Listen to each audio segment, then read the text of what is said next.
But in addition to that, he's a very nice guy and a gentleman, which I appreciate a lot. So without that is Chief Todd. Thank you, sir.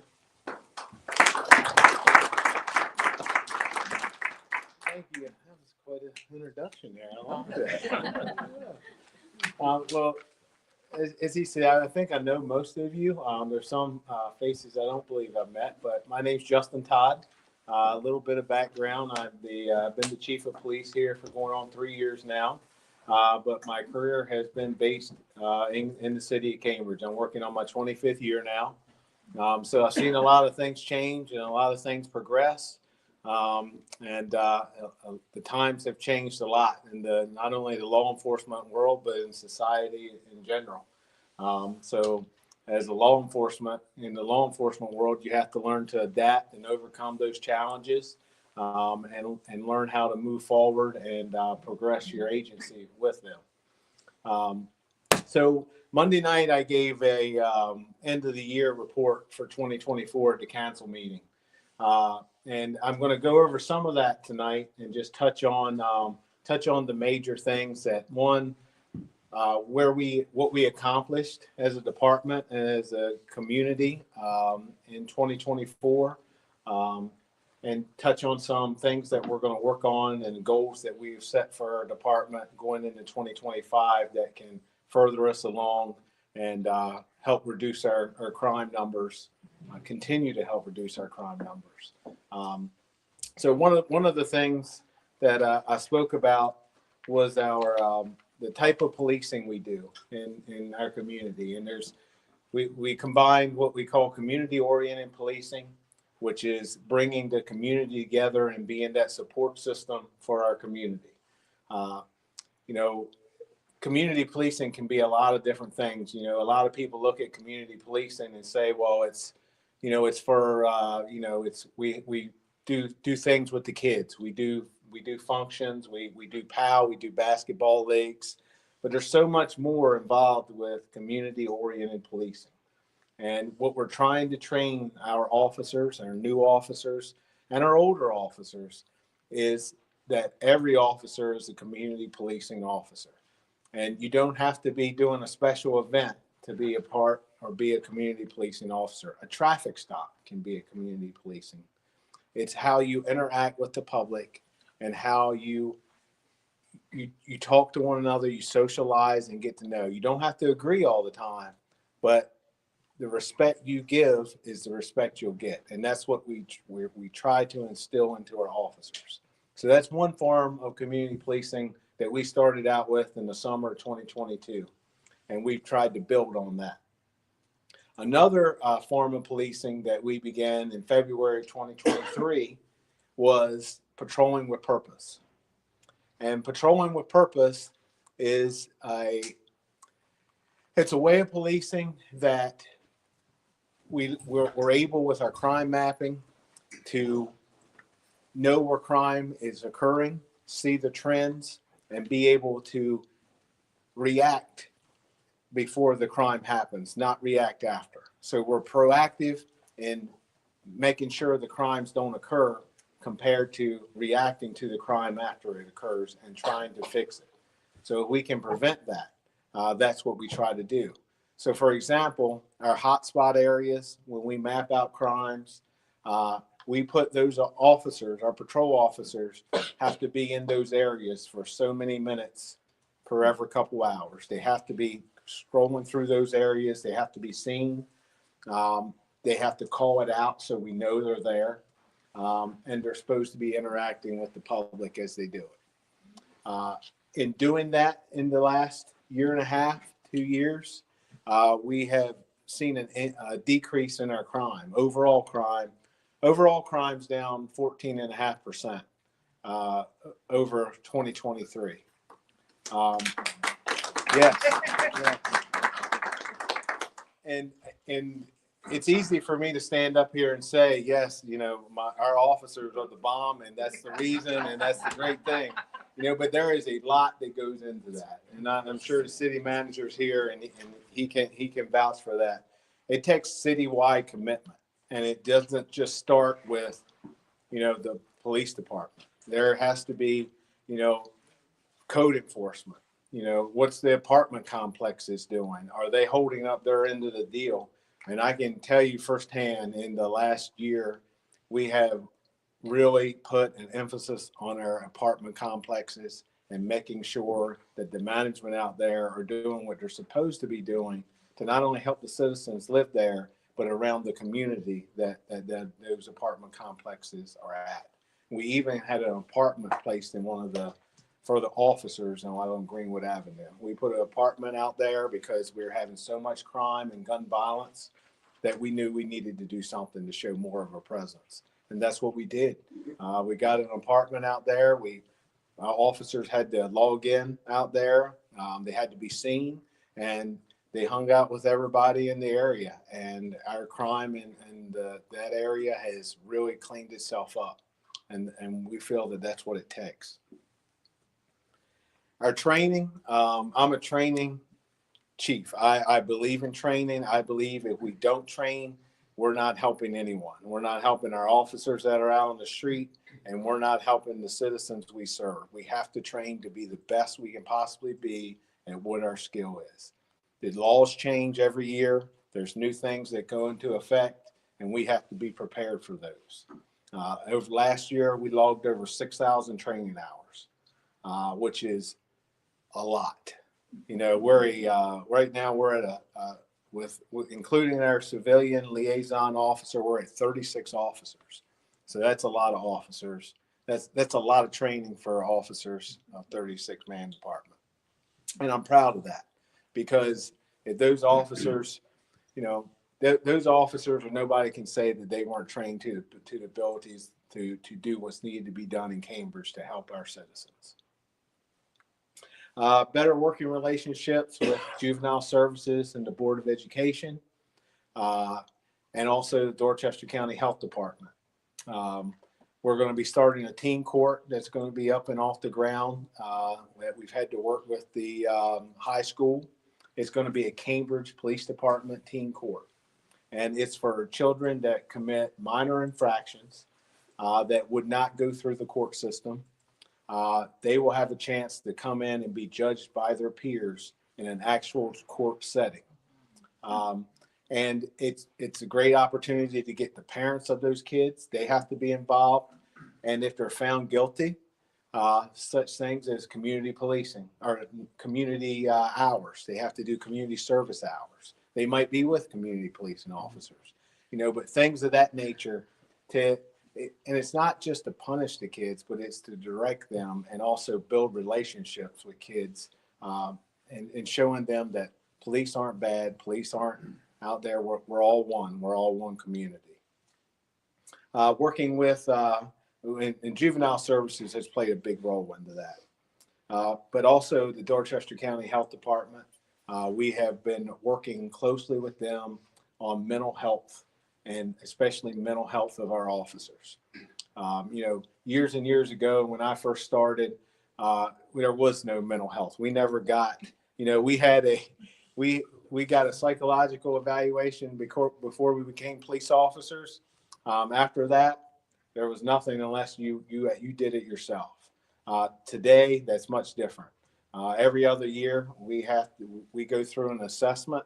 Every traumatic event, we call in members of either the health department or the Sante group, and they come in and they do a complete session with us. And if there needs to be more follow-ups, there's more follow-ups, because you learn that there's only the human brain's the human brain, no matter what profession you're in, and you go through so many critical incidences that it's necessary to have that backup and that support to be able to express your feelings. And that's been a big help for us. And I certainly learned a lot as a chief from speaking to the professionals and going through things. And it's a good feedback. Our officers give good feedback on that.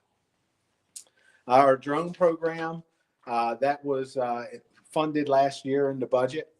It looks like around April, our officers, we're going to have 6 pilots, and they're getting ready to do their testing couple are doing them next week, as a matter of fact. And once they get their pilot's license, we'll be putting policy in effect. And we'll also be doing a few community engagements just to let everyone know what we expect from the drone program and exactly how it will work. Because, you know, you see on the news, there's a lot of talk about drones these days. So we want the citizens to know exactly how we'll be putting them into place and how they'll be helping us as we move forward.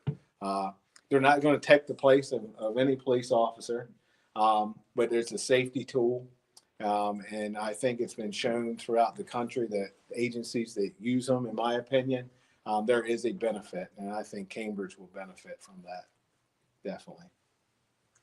One thing I want to speak about, first I want to talk about our personnel. You know, I said with our community liaison officer, we're at 36 strong. My goal last year was to be at 40 at this time. We had three in the process. We were getting ready to send to the police academy, and then in our final interview, a couple just didn't make the cut, and one never showed up for the interview. So that means that they just weren't meant to be Cambridge police officers. We're going to be doing we're going to be hard charging at recruitment and retention this year. And it's our goal to get more officers on the street for our citizens. We're dropping crime with what we got, but anything that we can do to cut down on some of our overtime and cut down on the burnout for many officers, we need to do it. You know, our calls of service, we did over 37,000 calls of service last year. Now that's everything. That's what they call out, but they're out there doing those things. With that, none of them calls for service include report writing, processing the prisoners, anything like that. So the man hours that are put in to what the officers are doing, it's a lot. So any help we can get them, we want to. Is it 36, including you and Yep. two captains? Yes. Yep. That's it. Okay. Yes, sir. So that means there's 3 that are. Yep. So we have a admin staff of chief, 2 captains, 2 lieutenants.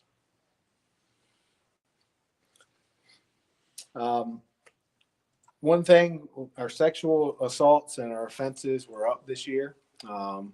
A lot of different reasons for that. You know, we have a couple of facilities within our city that we get calls to at times, so we have to investigate every type. But things like our burglaries, our main crimes, our aggressive assaults. In 2022, we had 110 aggressive assaults, which are major assaults, whether it be with a handgun, whether it be knife, anything you can imagine that would be used as a weapon. This year we had 30. Or 2024 we had 30. And that is a significant change. And that means that we're on the right path. In 2022 homicides, we had 7. That was the most the city of Cambridge had ever experienced. They are all gun violence related. This past year, in 2024, we had 1 homicide as a result of gun violence. We did have another homicide that we had to log due to a kidnapping issue that took place over in Talbot County, but we believe she lost her life in the city limits. So we had to, so you'll see that on the website when you go through. And everything that I'm talking about tonight, statistics wise, is up on our city website now. So you can go and look. And anybody that has any questions, please do not hesitate to email me. I'm easy to find on the website and the emails.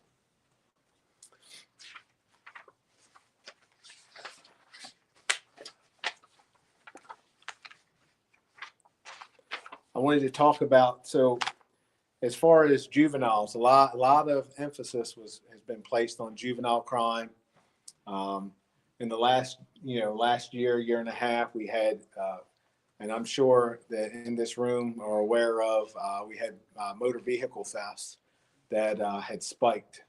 And this year, I'm proud to say they're down 54%. You know, our referrals, juvenile referrals are up. And referrals are, if there's a minor crime committed, It's not like an adult arrest. All it is a piece of paper with the juvenile's information that's sent to juvenile services, and it's between them and the state's attorney's office to decide whether it goes to court or beyond. Most minor offenses never make it to court with juveniles. We have a community policing officer that is assigned as an SRO in our Macy's Lane Middle School. Last year, we let the school handle all the minor issues. This year, we're doing referrals. We're letting juvenile services know exactly what crimes are being committed in the school. And we're sending that to juvenile services so something can be logged. Because how else are we going to get the juveniles? You know, juvenile laws have changed so much that there's certain crimes that there's nothing we can do as an officer. If they're young, a certain age, there's nothing we can do but take them to their parents or call their parents. And remember, that's why one of the reasons that we pushed for the curfew a couple years back, just to get some documentation. And I said this in the council meeting the other night. Most of our juveniles are good kids in our area. There is only a small portion, a small percentage that act out and that do the bad things that terrorizes the community. And it doesn't take many to do it. You know, you see it. But keep in mind, we're doing a lot, and teen court, I think, will definitely be a big push going forward. I think it'll do. Talbot County's been doing it for years, and it's really working. I sat in on quite a few of those teen court, I guess last year, and it's fun to watch the kids, how they interact and how they take it serious, but they're also learning. And we're like, man, I wish when I was a kid we had something like that. That would be pretty cool to see. But traffic data last year, our traffic stats, traffic crash data was up. Property damage was up 18%, and injury accidents were up 7%. We did not have any fatalities as we did the year before. We had 3, but still it's up. So, you know, you have to look at that data and wonder, you know, why it's up. I can tell you that our officers made 3,588 traffic stops last year. And you can look online and see how many of those were warnings and citations. We're out there. I promise you that one of my major complaints is traffic on that residents are calling and emailing about. And I could not agree more. It seems like the more we stop, the worse they get. I don't know why, but it's not just the city of Cambridge. It's statewide. It's an issue. It's a problem, and we just have to keep pushing, finding ways to try to keep our traffic accidents down and our reckless driving on our roadways. Our DUIs are up this year. I think we had close to 40 that was convicted DUIs in court. So we're out there. So within our 36-man department now, we have a couple different divisions. One is the criminal investigation division. They handle all the major cases, the robberies, anything major, homicides, anything of that nature. That's what their job is. They handle the major stuff, major thefts, frauds. Last year they had over a 69% closure rate. National average is 28%. You know, so they're doing great work. We also have a proactive community engagement unit that goes out. They're in the areas where it's the hottest areas where people are out on the street. They're out there on the street with those people, engaging, talking, trying to develop relationships, but also preventing crime. And if they see something, they act on it. They're proactive to make sure we can keep as many victims as possible from being the next victim possible.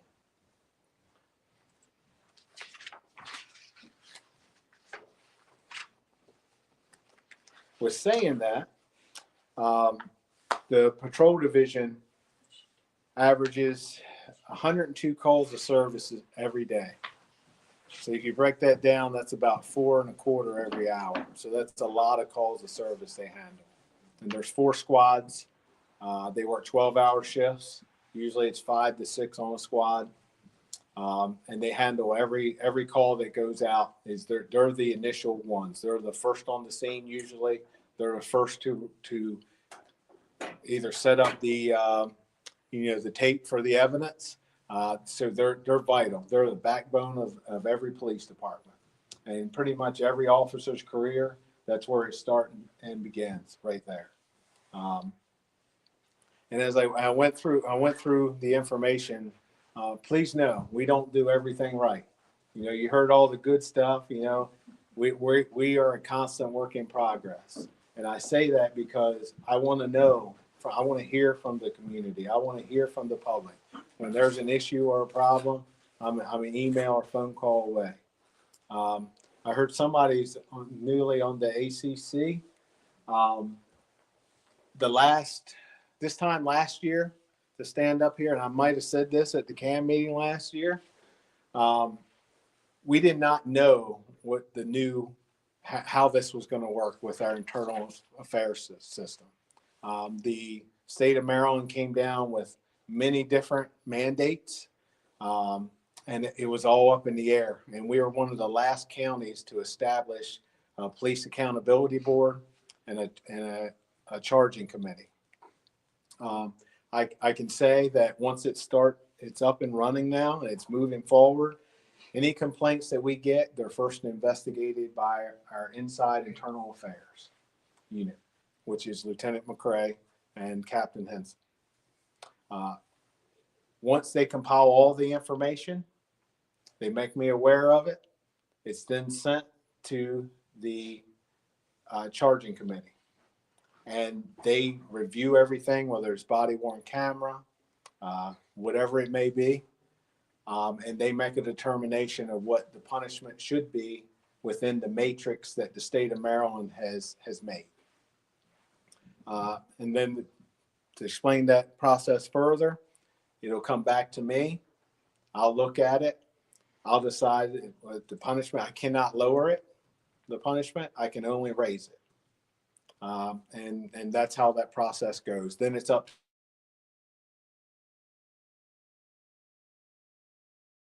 it through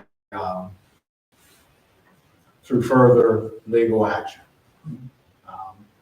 Most of the time, if there's an issue and they know they're wrong, they're going to sign the paper and take what punishment's given and move on. But I can say that the process is getting better and smoother and faster, and I'm much more comfortable with it than I was this time a year ago. But it was quite a change from what we're used to as far as law enforcement goes. But it's also good to have a different party reviewing. It shows more transparency, I feel. So I think it really has some good into that.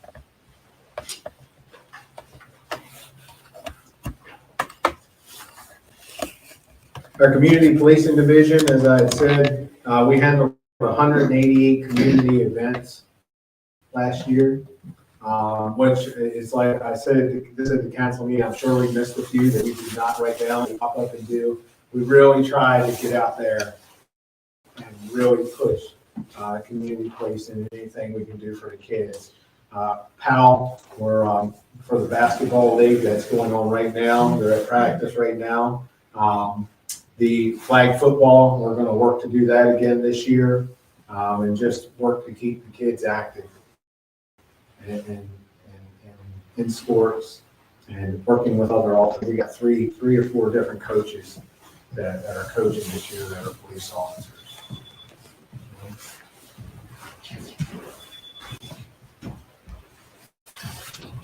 And before I close, I just want to give a compliment to the administrative staff that work. And I'm not talking about our captains or lieutenants. They do a great job too. But it's the work behind the scenes. My executive assistant, our records tech, we were able to hire another records tech in 2024 to assist with the entering of warrants, protective orders.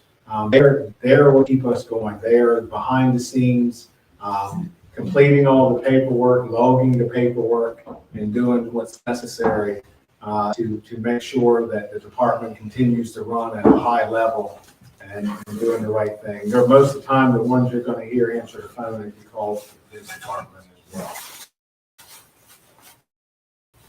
I want to take any questions anybody has. I'm glad to answer them. Okay.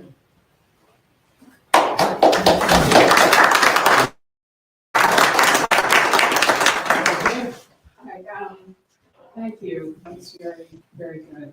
I know, I take notes for the city council, so I know you were talking about the shop spot Yes. and how much that has really helped the department, I guess, with the crime and identifying where the guns are Yes. and that sort of thing.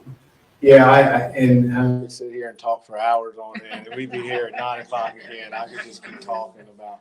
But yes, ShotSpotter has. We implemented ShotSpotter in late 2022, in December of 2022, and just last year, our shots went down over 50-some%. And I credit that to ShotSpotter. It gives us when shots are being fired, if you ever hear shots being fired, you're not sure of the exact location of those shots, especially if you're in the city. You're not going to be able to hear exactly where they're coming from. So we would get a call of service a lot of times before ShotSpotter.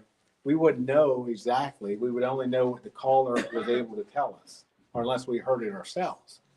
With ShotSpotter, it gives us an 82-foot range, circular range of where those shots went out. And it has been amazingly accurate. It gives a pinpoint, and usually when those officers get on scene, they'll go to that pinpoint location, and if there was an actual shot fired event, there's shell casings there. And those shell casings are just like fingerprints, but they're to a handgun. And we're able to take those, put them in what we call NIBIN, the National Integrated Ballistics Information Network. And I said that a few times. And we're able to put those in there, and they're able to tell us if it comes back to a gun we've seized. We were able to link one incident to 12, or shell casings to 12 different incidents that happened a year and a half ago, which led us to the suspect, which you would never get that without ShotSpotter. But the conviction rate when it comes to ShotSpotter and you put our cameras into play with them, that's where the big difference is. Because we have over 100 citywide cameras that are outside now. A lot of them are in our major crime areas. And when you link ShotSpotter with our camera system and we're able to trace back footsteps, our last homicide, the one homicide we had in October, we watched hours and hours and hours of video, and we're able to trace. We were even able to see them trying to not be seen by our cameras. And it's amazing what that does. So I'm a big promoter of our IT department. One, I mean, they're a two-man department, and what they do to get those cameras up and running, it's amazing. And so I'm a big proponent of pushing cameras. It only helps our job, and more importantly, it helps us in court, because today is much different in our courts than it used to be. Trying to get a conviction, you have to have solid, hardcore evidence for convictions. So thank you for bringing that up. Well, I also, because I remember before you had ShotSpotter, people on some of the social media, particularly Nextdoor, would say, "Did you hear that? Was that firecrackers?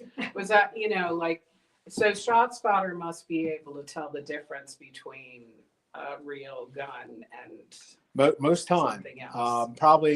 Probably 90, 91, I think, when they did their testing last year. There are times we'll go and it turns out to be fireworks, but there are live people that are listening in. So if they're not sure, it'll say probable gunfire or definite gunfire.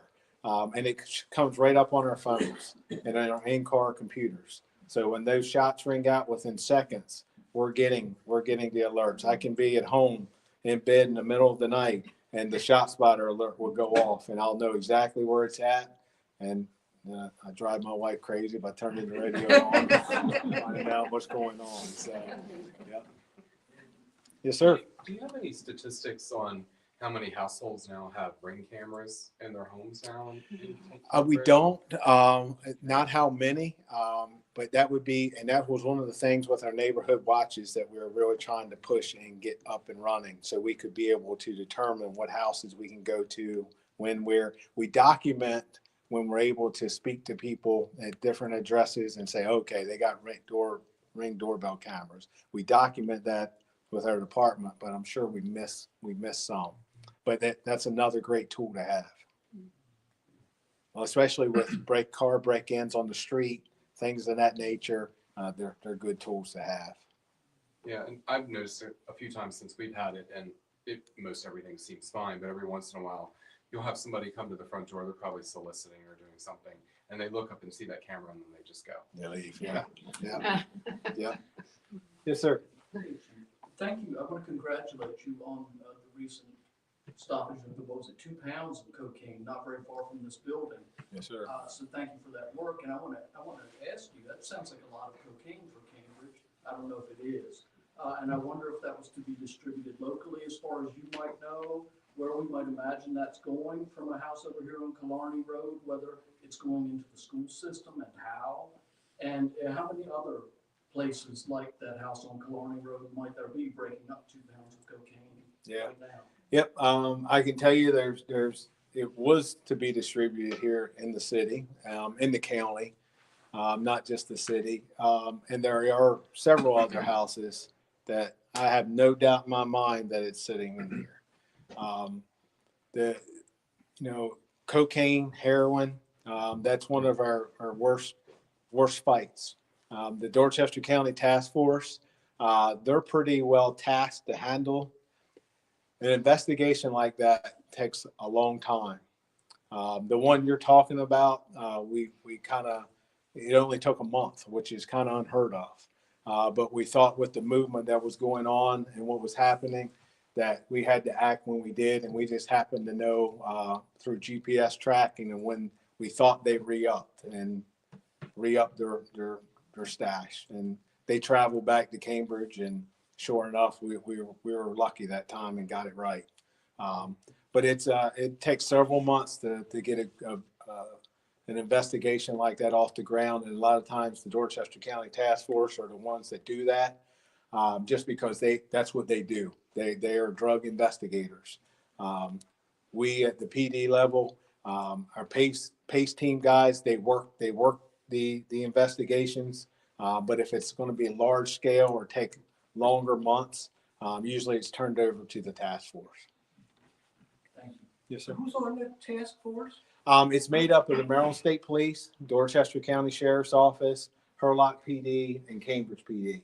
However, we do not currently have anyone on that task force as of right now, just because we decided to make the PACE team, the Proactive Community Engagement Team, because we thought it was more beneficial for our city at the time. And it's worked out. It got us 2 pounds of cocaine. So I'm happy with that so far. So last summer, there was 2 days where I recall there was an intense effort on minor crimes. Can you describe that and the results? And if you plan on another one of those? Yes, they were well received by the public as well. And they were, you said minor crimes, but what they were actually, we were doing traffic enforcement. We were stopping bikes, scooters, vehicles, just because of the complaints we received from the citizens. So we decided, we do these criminal ops. Let's do something different. Let's do traffic ops where we put people out stopping cars for violations. And it worked out. I put the numbers out to the public. I can't recall exactly what they were, but it was definitely a hit with the public. We got lots of praise on that And as soon as if we can, we'll definitely be doing a few of those throughout this year. Yes, ma'am. Are you still enforcing the curfew, and is that still helpful? Yes, we are enforcing the curfew. I believe last year we had 17. The curfew, it's become beneficial to us in many ways. One, it has shown us exactly who is out there on the streets at night. Most of the kids, like I said before, the curfew, we don't see nearly as many kids out on the street, especially in the summer months when that curfew went in effect as we did before. And in 2022, there were so many gunshots and violence going on our streets. You know, we felt that something needed to be done. And thankfully, with the blessing of the council, it went through, and I've been pleased with it ever since. And a lot of times, the officers will report if it's close to curfew, there'll be kids hanging out maybe on the street, but that they see the officer doesn't even have to engage. They know. They go inside. They move along, and that's the goal of it. It's not to have a negative interaction with the kids. It's to get them safe and inside and obeying the rules. Yes, sir. Neighborhood suspicious activity question. Example would be someone who's a late night dog walker and sees repetitively cars pulling up at a particular house late in the evening and people coming out, and there being some sort of conversation exchange through the window and going back inside and driving away and stuff certainly looks suspicious. Is that the kind of thing that you all are interested in being aware of? Absolutely. Phone calls, emails, absolutely, 100%. That's what we want. If you can get a tag number, great. But if you think something's suspicious or your gut's just telling you something, call us. The worst thing that happen, it turns out to be nothing. The best thing that happens, it turns out to be nothing. So yes, most definitely. Anything like that, please call. Yes, ma'am. I live down the street from Jerry Boyle Park, and I know a couple years ago, the neighbors got together and there was talk about putting cameras down there and stuff like that. I kind of lost track of what really happened. There were cameras put in there and lights, Yes, more ma'am. lights and stuff. Yes, ma'am. The updated lighting, and also there's cameras down there now, which has been beneficial. They've solved the crime down there. So, yes, ma'am. Was most of the crime happening like at night? Yes, late at night. But also, I want to say something about Great Marsh. Is also, you know, a lot of people would go down there and read, and a lot of people would go down there, and we're not trying to commit a criminal act. It was just the few that were, and I think the cameras. I mean, you look up, you're going to see the cameras, and I think that's deterred a lot of people because we do not get the calls that we used to get down there for that. That's great. Well, Do Yes, you sir. have any role in the immigration thing that's going on now? we do not, and nor do we want any role in the immigration that's going on right now. The ICE has their job to do, and they do it. Now, if there's a warrant or we have a local charge on somebody, and then ICE comes in, that's on ICE. That's their prerogative. But our job's protect and serve the citizens of Cambridge, and that's what we're going to do. And ICE has their job. To my knowledge, I haven't spoken to anybody with ICE. I don't believe they've been in our city, but I certainly keep anybody updated that asks. Do they have a detention facility down by where the sheriff's facility is off of Woods Road? They have a holding facility as of now. It's where the Homeland Security office is, where the old Air Packs was on Woods Road. That's where they actually are. If you see the gated facility there, that's where they would house them very temporarily. To my knowledge, the jail used to, but no longer has any type of holding facility for immigration status issues. Yes, sir. I was wondering what you consider, now that you've been head of the force, which you consider a full complement of officers? Oh, man. More. Yeah. More. Back in 2010, we had 52 officers on our streets. Yeah, 52. And we had bike patrols. We had everything you could imagine. That was great. That was wonderful. I know in today's world, times have changed. But I feel strongly sitting here, if we could have 44, 45 officers with what we have today,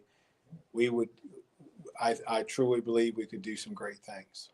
And it's just getting there, trying to get to 40. My goal was to stand up here and be able to tell you guys we had 40 officers, and it's not because lack of trying so much. It's hard to find good qualified candidates. Is that what you see as your biggest impediment to? Yes. Well, Justin, I'll help you Recruitment and out. retention. We're not paying enough. Yeah, I know. How do we keep up with Salisbury, Easton, Oxford, for crying out loud, takes our guys? Yeah, it's a competitive, and that's the one thing with law enforcement today. It is a competitive profession, and we all work together as law enforcement agencies. However, some officers are going to love the city of Cambridge because there's something for every officer. If you want to be a cop, Cambridge is a great place to be an officer. You can be a community policing officer. You can be a detective. You can do so many different things. If you're looking to kind of not be busy and not you're going to look other places that pay maybe just as much. And, it takes investment. To keep an officer in the state, they have to be vested. They have to want better for where they're working, And I grew up in Dorchester County my entire life. I grew up in South Dorchester. When I started working at I took the job at Cambridge PD because they were the first that called. I went through every process. I went through all these processes, state police, everything. Cambridge PD called me first. And I took a love for the city. There are so many people that already knew, and I realized that, I could make a difference. Like I was doing something that I felt was good. And that's what we need other officers to feel. We need that commitment from other officers. And, you get the return and what you're seeing. And we have those officers. We have many officers that are devoted to the city. I think our two longest standing officers right now, I think, are 29 years, 28 years. First Sergeant Hernandez and Captain Henson. And that's what we want. We want somebody that's going to come in and going to stick around, through the good, the bad, the ugly. Yes, ma'am. Mayor. Well, first I want to say congratulations on your research center. I didn't know. Yeah. Oh my goodness. Yeah. I didn't even notice that. But no, I know there were some that were interested in being a part of the Citizens Police Academy. Is there any information on that? Yes, we don't have a date yet, but probably late spring, we'll be doing the Citizens Police Academy. A great opportunity to come get to know the officers, get to know all about our different divisions. Usually we'll try to have a judge, a state's attorney's office. They'll come, they'll talk and speak. But it's just a great opportunity. We'll put you through simulations for traffic stops using our simunition machine, where you actually get to no-shoot scenarios. And it just gives you the mindset of what an officer's training is and what his split-second decisions have to be. And I think we've done COVID kind of, put a wrench in a little bit, but we've probably done 5 in the last 5 years, maybe. And every one of them's been good, been beneficial. Thank you for bringing that up. Are you putting police officers in the schools? We have one dedicated school resource officer at Macy's Lane. Is that a police officer or is it That is a police officer. Yes, sir. what about the high school? The high school, the sheriff's office has a deputy in the high school. Oh, okay, good. Yes, ma'am. I have recently found out that the police department is involved in lots of things I didn't know that you were involved in, like you, for the apartment complexes, you are involved with, I guess, the security and of those buildings and things, along with the state and the city, and also with the last snowstorm, you were actively involved in knocking on people's doors and calling people to move their cars off of snow routes and stuff like that.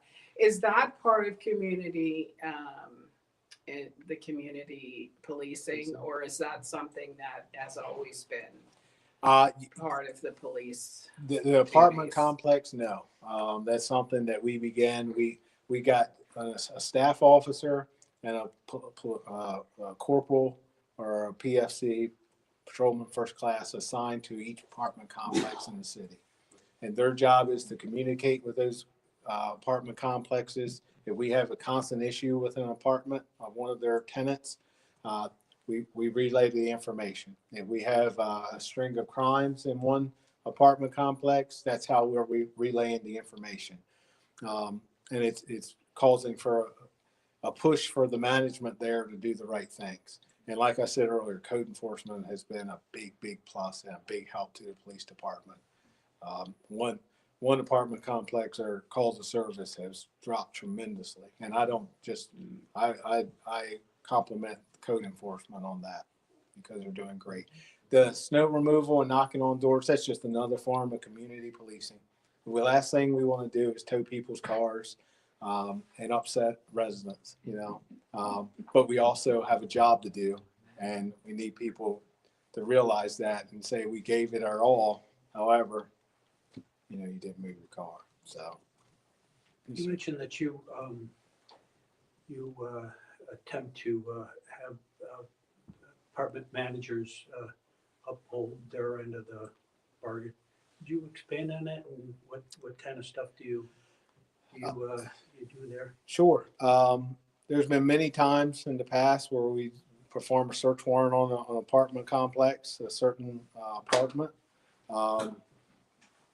and nothing would be done in the meantime. So whether it be for drugs or another major event, when we do a search warrant, it's not for something minor.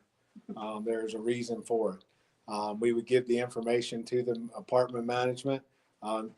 We'd be doing another search warrant there in 3 more months and get the same people. That's a kind of example of what we were dealing with. People. So now we're trying to really be proactive and say, hey, we were here, 4 times last week. They're not doing what they need to be doing. What are you going to do next? Type of scenario. What kind of leverage do you have about getting rid of those people, or do we have them do something? Well, the police department, not so much, to be honest, but code enforcement in the city, that's where they've come in. And like I said, they've been a big help to us in making management uphold their end of the deal. You deal with the code enforcement folks, or you have Yeah, we work conversations? The best communication and the best working relationship we've had in many, many years. Yes, sir. That's great. All right. Yep. You got to, Anybody say anything? Think? No? Okay. all right. Well, Chief, Thank you we very want much. to thank you so much. Thank you. Thanks for having me. Oh, we love having you. And we'll have you back next year, see if you're doing better. All right. I hope I say yes. Please don't run out. We have croissants here since it's croissant day. Wait, why do you have croissants? Because it's croissant day. National Croissant Day. Yes, it's National Croissant Day. And by chance, we have the new mayor here. We have our new city manager here. and they are open for questions around the croissants. Around croissants. So thank you very much for coming. Let's go eat. Yeah.